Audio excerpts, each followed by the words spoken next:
ఇక్కడ నాకన్నా కూడా కార్యకర్తలు చాలా ఆవేశంగా ఉన్నారు. నేను బాధపడితే వాళ్ళు నన్ను ఓదారుస్తా ఉన్నారు. నా బాధని నేను ఏ విధంగా వ్యక్తపరచాలో కూడా తెలియని పరిస్థితుల్లో నేనున్నా. నిజంగా చెప్తా ఉన్నా, ఒకవేళ అలాంటి పరిస్థితి వస్తే చంద్రబాబు నాయుడు గారి కుటుంబ సభ్యులు కాకుండా వేరే వాళ్ళు ఎవరైనా వస్తే ఈ నియోజకవర్గాన్ని వారి నుంచి కాపాడుకొని మళ్ళీ చంద్రబాబు నాయుడు గారి చిత్రపటం తీసుకొని ఓట్లు అడిగి ఇక్కడ నుంచి తెలుగుదేశం పార్టీ అభ్యర్థిగా గెలిచి మళ్ళీ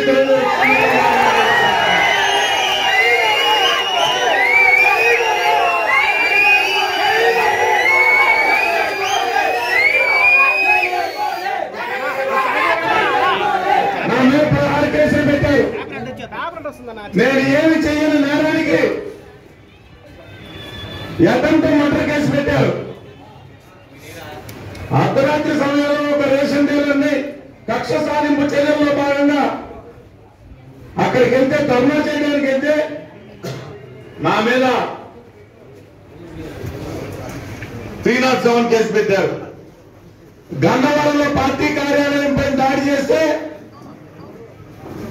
అందరికన్నా ముందు అక్కడ కార్యకర్తలకు ధైర్యం కలిగించడానికి అందరికన్నా నేను ముందు వేగంగా అక్కడికి చేరుకుంటే పార్టీ కార్యాలయంలో నేను అందరినీ సముదాయిస్తా ఉంటే నన్ను తీసుకెళ్లి జిల్లా వ్యాప్తంగా తిప్పి నా మీద పోలీస్ కేసు పెట్టారు. ఏ రోజు పోలీస్ కేసులు తరాల కష్టపడ్డాను. ఇప్పటికీ కూడా సీట్ నాకే వస్తుందని చెప్పి చాలా నమ్మకంతో ఉన్నా. కానీ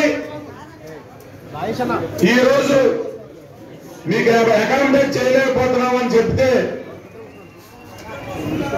చాలా చాలా చాలా చాలా బాధగా ఉంది. నేను కన్నీళ్లు చూపించో లేకపోతే ఏడుపు చూపించో నా బాధ నేనైతే చెప్పలేను. కానీ నేను కార్యకర్తలు తీసుకునే నిర్ణయానికి కట్టుబడి ఉంటా. ఈ నియోజకవర్గంలో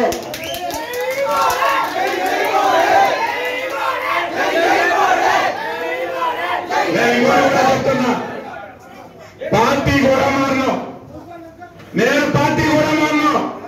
ఇదే పార్టీలో ఉండి పోరాటం చేస్తా. కార్యకర్తల పక్షాన నిలబడి ఇక్కడ అవసరమైతే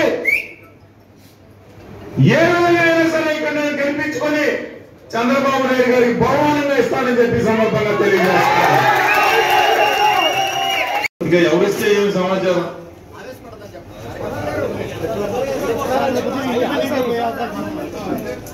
నేను పోటీ చేస్తున్నా.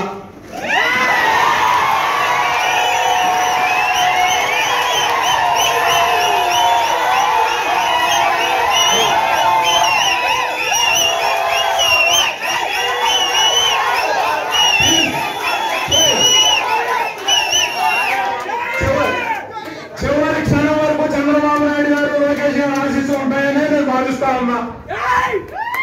నేను